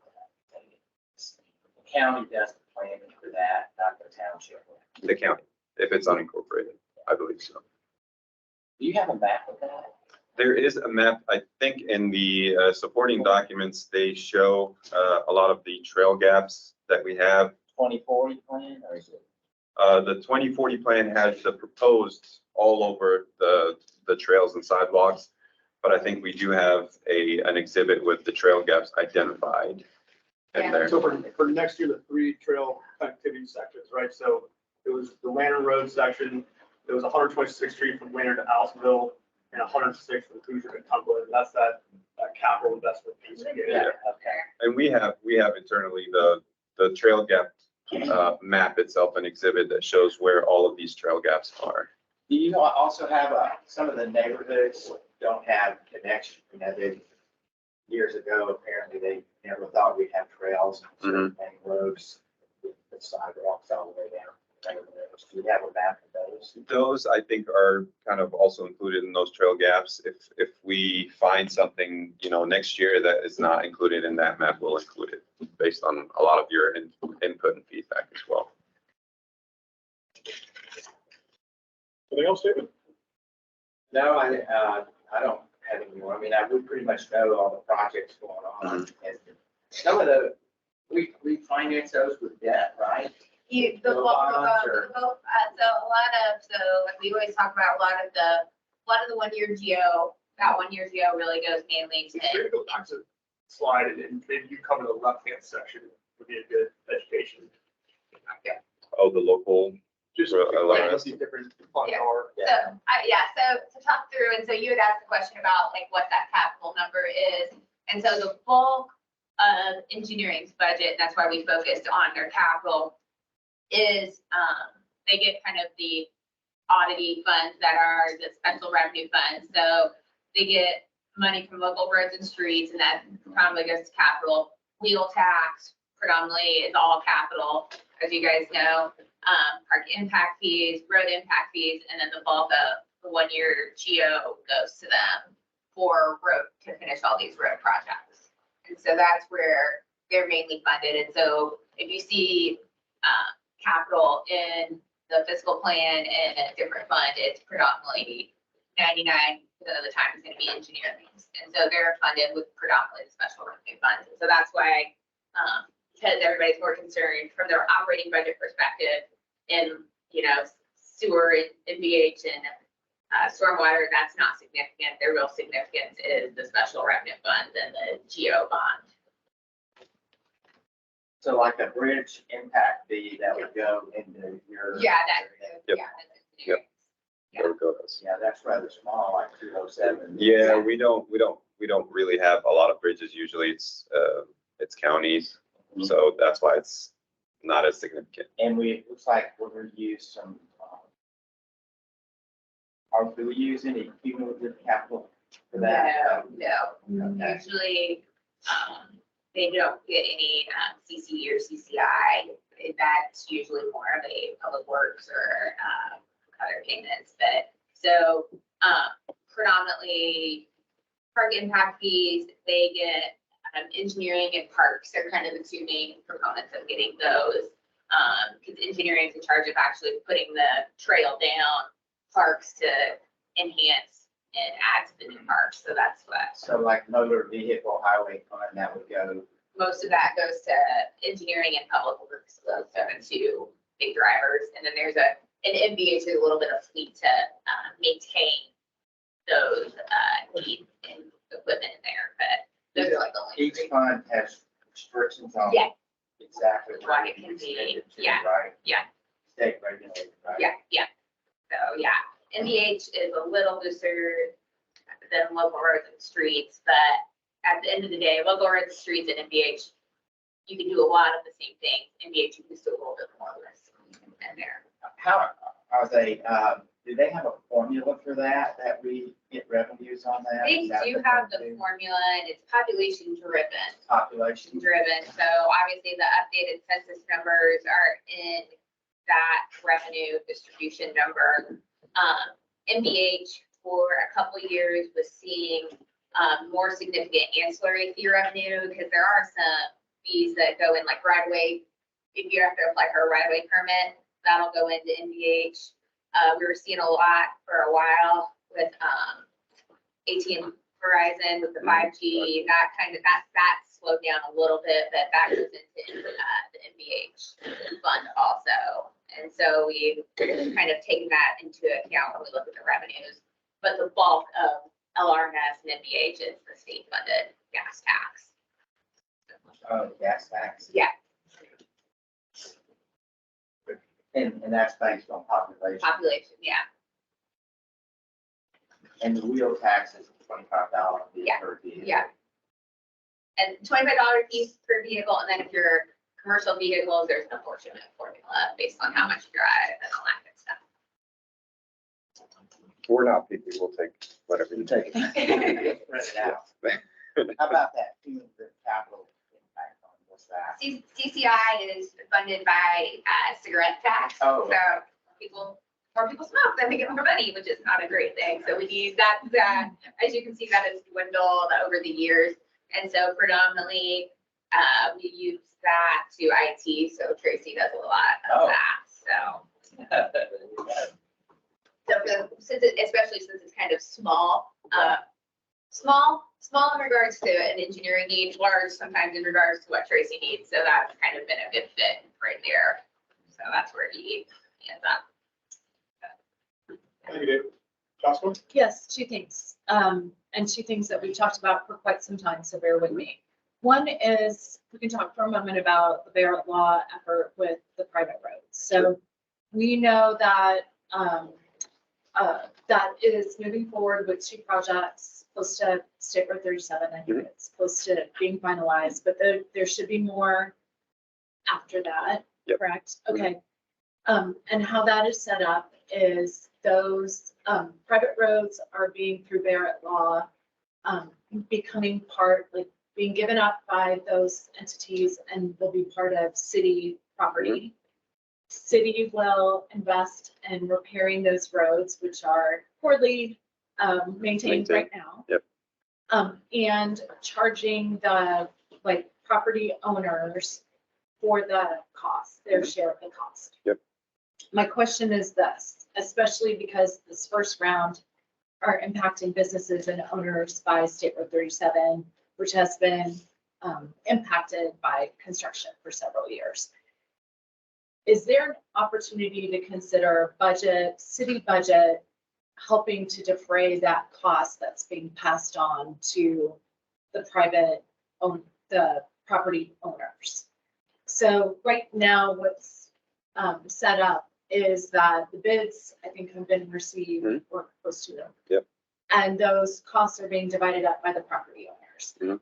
Is there an opportunity for the city to contribute something to bring those costs down for those property owners? I think the financing of the Barrett Law procedures or mechanism, if you will, has not necessarily been honed down in exactly what that financing is going to look like. There's opportunities in other areas to see where those fundings come from. The way this program, I guess, is operated, based on my knowledge, is the maintenance or these costs are spread out in a couple of years. It's not necessarily a lump sum that these property owners are going to pay. Right. These are spread out within like maybe 10 or 20 years or something like that, based on the finances that, which is still not necessarily figured out as we sit here at this time. But let's say it is a cost that is, let's say, per month for 20 years. And we tried to make sure that that's kind of in line with what their maintenance cost was before it was a city-owned asset. So usually in a situation like this, the property association would have maintenance fees that goes into the roadway reconstruction or maintenance, and that's split out to all of the properties. So that's kind of the same mechanism that we're looking at. And if the property owner wants to pay it right away, the whole entire portion of his property, he's more than welcome to do so. But it's spread out to alleviate some of those concerns that you have, whether it's financial burden or what. Right. Obviously, that's my concern, is the financial burden and the surprise on the owners, the property owners. To Becky's point, this has also been an ongoing process. So it's a different interest rate environment than when this first started. So I think that's where some of this 37 issue has come in, is that when they first started this discussion, it was last year, maybe even summer. So you're in a totally different interest rate environment. So the initial numbers provided, I think at that time, those initial numbers were based on the interest rate market at that time. And in the time since, you've obviously seen a big swing in the increase in interest rates. And so that's part of that burden, which is something that's unfortunately out of the control of kind of the city, and it's really dictated by the market. So that's not to say that by the time we would finally get to the end result that you don't go back down an interest rate, but it's that we really flipped interest rate environments from when we first started the whole fair law, and we first kind of looked at numbers for a lot of individuals and owners in that area. It was an interest rate at that time, and unfortunately, we saw a flip in the market. So who's to say that you can't go back, but that is another portion of this. And like you mentioned, it hasn't been fine tuned yet. That is a big. Well, and I just want to say, and I know we need to move on. This is hard to talk about because those numbers haven't been pinned down. And I say that the property owners, not only with these two projects that are moving forward, but other property owners near other private roads that are a challenge also, are looking to this going, wait a minute, what's coming down for me? Because those numbers haven't been pinpointed, I think I can tell you, we have a lot of property owners that are like, oh my gosh, what is my bill going to be? Yeah, and we so get that. We really need to pin that down. And I guess my question is, not knowing how, painful that's gonna be, do we need to consider contributing something to bring down the cost to make this affordable for these property owners? So the construction cost, like we said, the construction and operation cost and design cost of this is pretty much 99% set. It is the financing portion of it that's going to dictate that portion. So yeah, so it's pretty much down the line that what Lisa explained. We've already have bids out, we have the contractors, and we just need to finalize that last portion. So it's, they probably have an idea for right now of what that cost is. And I think we've had meetings with a lot of these property owners. Up to this point, we've given them a lot of updates and where we stand and what the bids were. And we're just finalizing that financing portion of it. So that's the only unknown that we I know, have right now. that's a big, Yeah. it's a big unknown. Understood. So just to conclude that, like, the city is not going to be contributing any like city funds to bring that cost down. The cost will be financed and just divvied up. Yep. However that. Yep. And again, I'll just advocate it'd be great if we could contribute something to Absolutely. be good partners there. Lastly, of course, State Road 37. So I understand that it will be bid out in April, the final portion, which is 141st Street interchange, and the commitment to getting that done Committed, as promised, and I appreciate that. I think my question, and Elliot, I've shared this with you too, I have been concerned through the whole process that it feels like Finance Committee and City Council haven't been as involved with the decision on that. So I want to get some assurance that that'll be improved moving forward. I do understand where we are right now is this will go out, but when we met with the mayor last time, actually city council meeting, when he did his presentation last month, made the commitment to the interchange as promised, but also made it clear that the city would be able to contribute 20 million to that project. County would also be contributing 20 million to that project. So happy to hear that. It made me feel like since last time bids were actually lower than 40 million, we should be able to get this done. My question as a finance committee member and a city council member is, hey, where's that 20 million coming from? We don't really know. And that has not been a discussion that we've had. I know that'll happen hopefully in April, but I want to just be sure that conversation is going to be happening at a city council meeting. It will. Okay. Rest assured, there's a good reason. It is not in the 24 budget as proposed. Again, because we've talked about, we don't know what the interest rate environment is going to be when it's open. And so it's going to be one of two mechanisms, either cash reserves or a debt instrument, or I guess a hybrid combination of both. And either of those are going to require finance committee and council approval. Okay. We appropriate additional funds via cash reserves or a debt instrument. So it will absolutely be at the table. Okay. But you know where I'm coming from. When the decision was made to not move forward, city council was not a part of that The conversation. mechanism of State Road 37 is a little different than any other project, and I understand your concerns with it. It is a hybrid of Fishers, Noblesville, NDOT, and Hamilton County. Right. So the the decision-making of that, of where everything goes and that project obviously go to City of Fishers with a lot of the other entities also included in it. So just wanted to clarify that it's kind of it's a weird, unique makeup of Absolutely. program. And we were very lucky to receive a lot of those funds from NDOT. And I think it's a collaboration of pretty much a lot of the big hitters in Hamilton County. So I absolutely agree. Yep. And all the more reason we just need to be sure that Absolutely. all the partners are signing off. Just to land that, so State Road 37, 141st Street Mhm. costs are not included in this No. budget in front of us No. because of what you said earlier. We're Yeah. gonna get those bids and see where we are and create a good financial package then. Yep. Okay, appreciate all that. While we're on that, I do have a question. I noticed on the debt page, we have on, says State Road 37, 2025. Is that what? There's two bands for State Road 37 that need to get permanently financed, so that's the contemplation of permanently financing those two Is together. part of that 141st? No. No, that is not 141st. That is 135th and 131st, I think, and then 126th. Are the two. because Yeah. Where I get 146, I can't remember. There's the other pieces of State Road 37.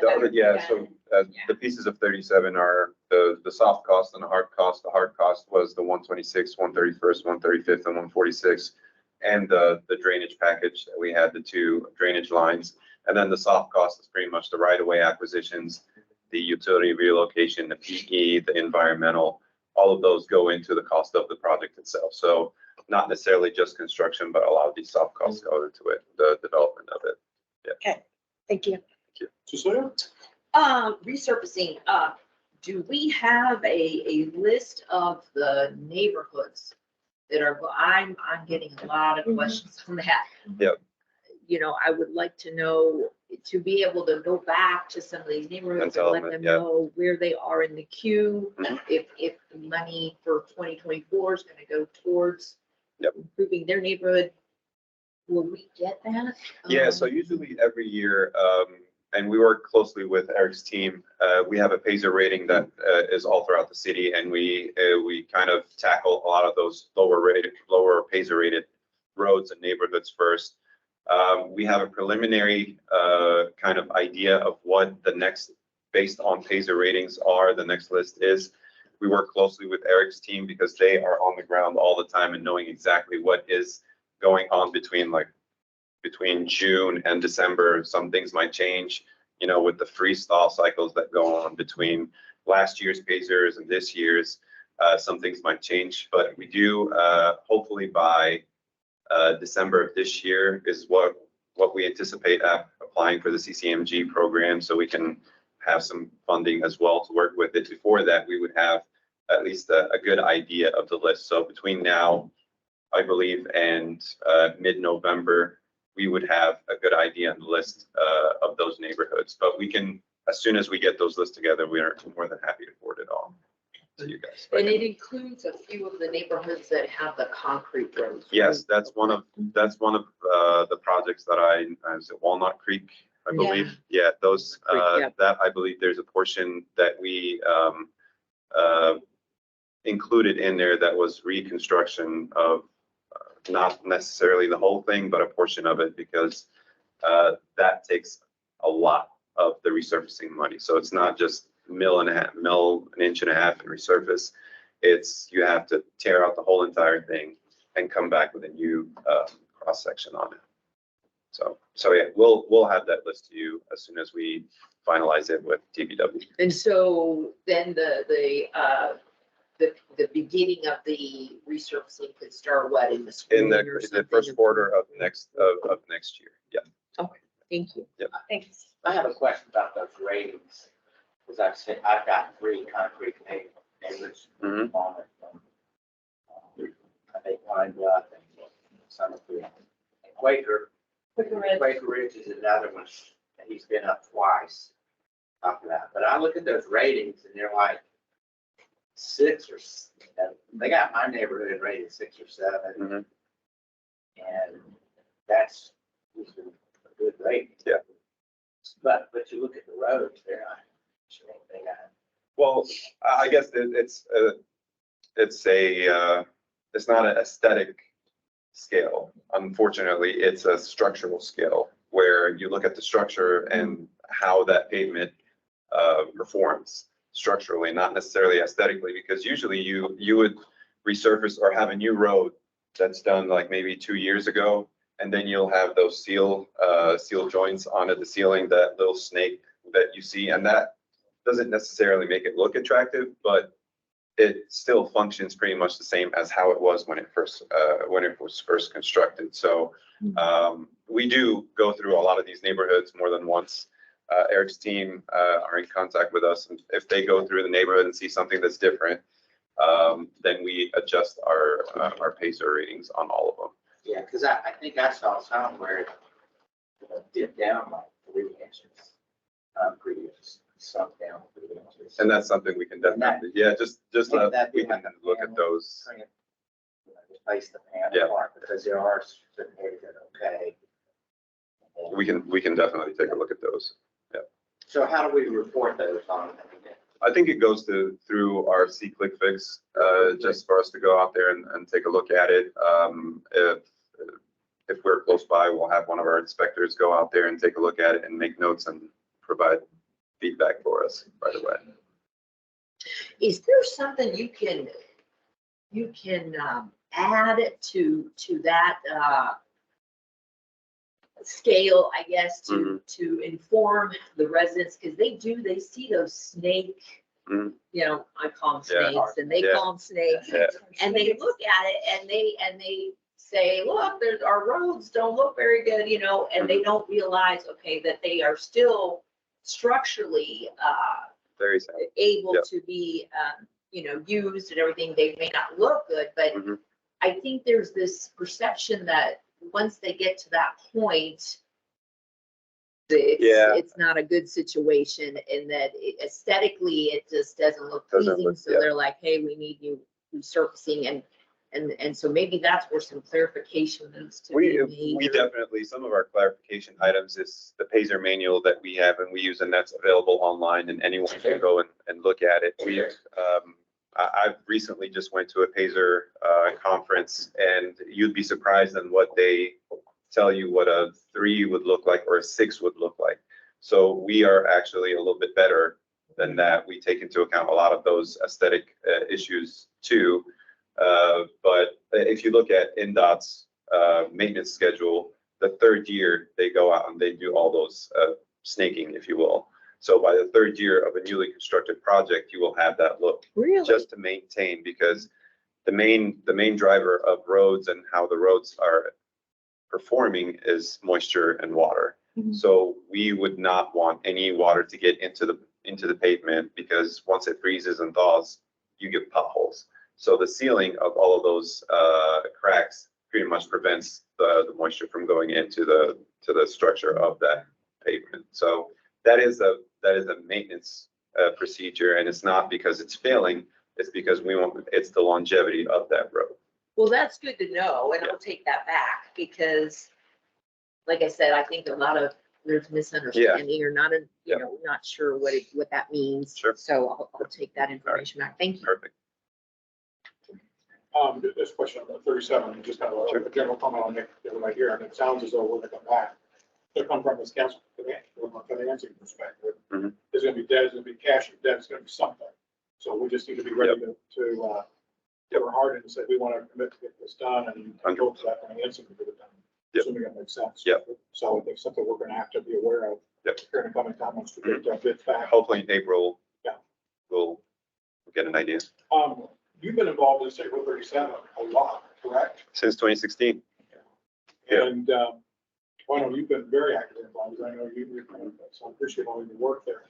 How much have you been able to save some money with us with respect to,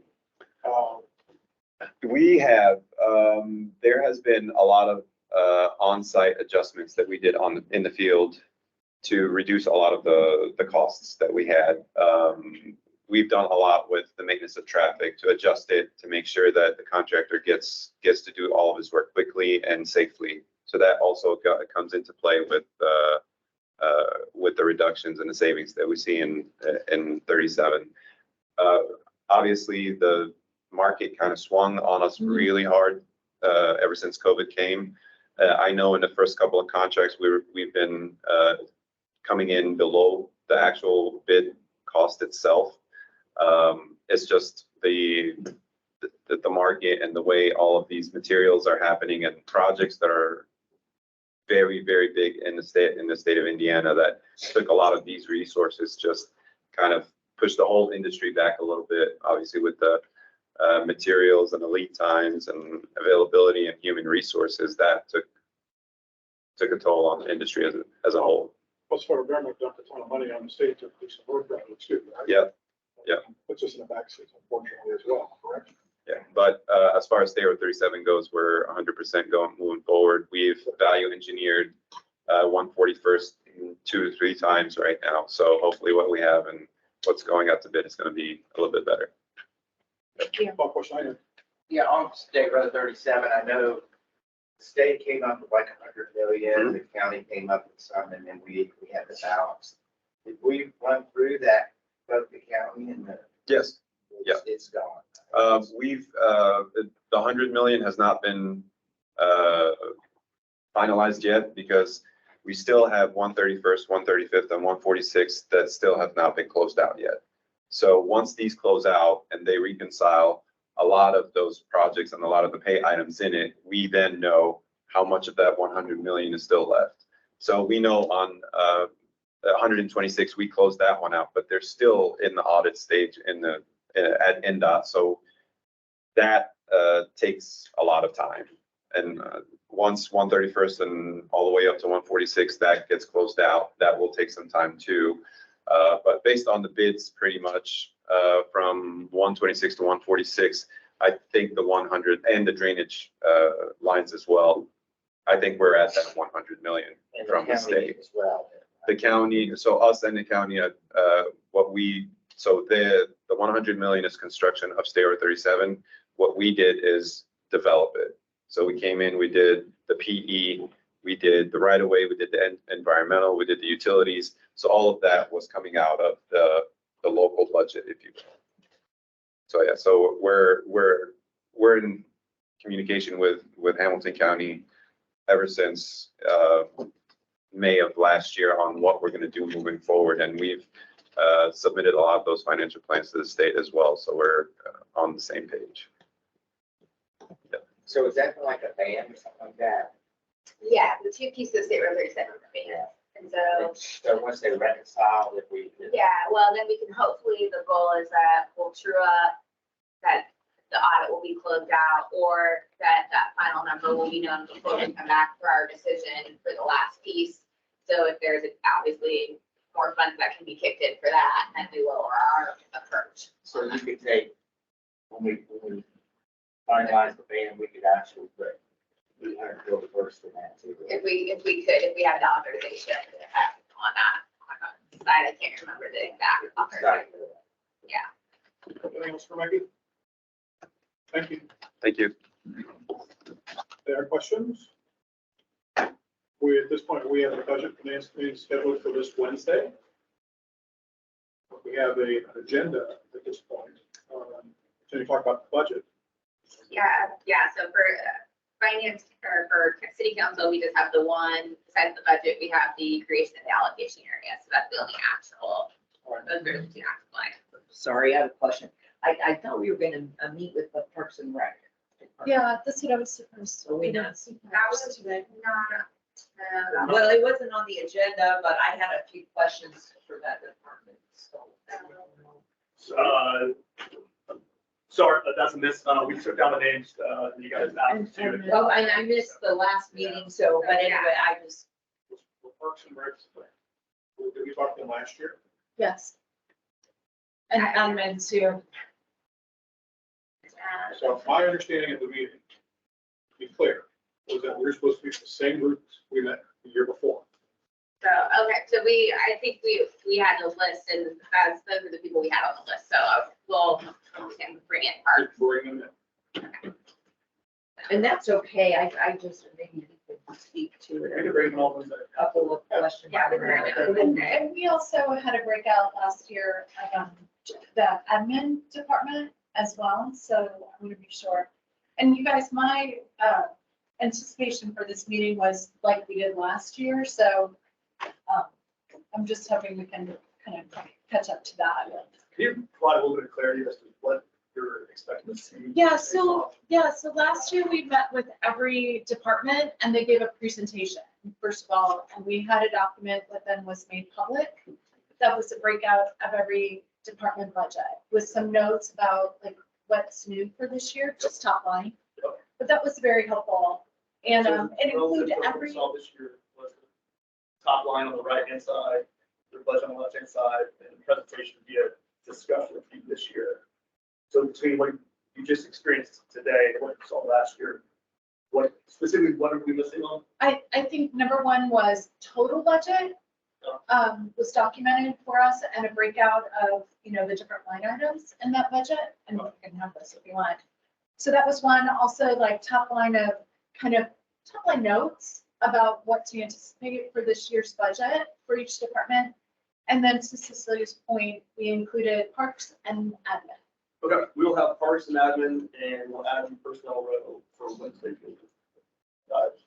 John, Parks and Rec was not on the list. Last year. No, at the meeting, they were not mentioned, that they would be here today. Neither was admin. Right, on the agenda. It's on the agenda. No, I mean, it's what we discussed at Last the meeting, meeting. we did last not say parks. Who you asked for? I think you guys asked. You're right. I mean, you're right. Yeah, I can see that. On admin. So that's okay. We'll get Talking caught about up. admin, I noticed on the plan, that includes the reserves we're gonna spend. on- Yeah, and that's just more of a categorical, like, we put them there because it's gonna be who owns them at the end of the day. And so rather than doling them out to the department, I kind of put them in admin/controller. So that way we can go out as needed. It's more of just an accounting administrative function on my end, so.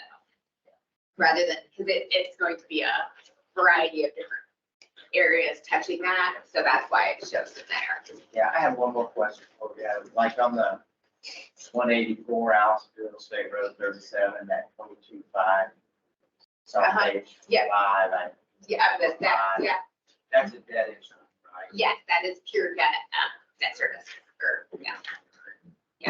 that is just all debt. And the debt services, they're in this, you know, that second part somewhere, right? Yeah, they're in that, yeah, And you can use local income tax for that or. property tax, but all of ours are, yeah.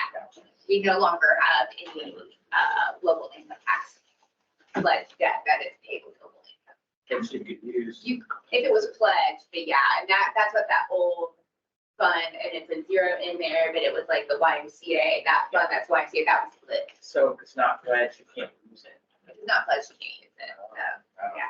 So here's one more. So last year, the TIF funds collected $17.6 million. That's not anywhere in this, right? That does not show the So TIF that's fund. like the separate. Correct, that shows, yeah, the TIF Okay. funds are shown as TIFs, a lot of TIF is set up by the redevelopment commission, so that's where those TIFs. So those revenues, on the revenue side of it, the property tax, that doesn't include that increment, right? No, that doesn't include, there's not like an increment, like, yeah. Yeah, so that's not included in it. It's kind of Yeah. like its own little. Yeah, it's kind of like a little Gotcha. living document. Can we receive the TIP annual report?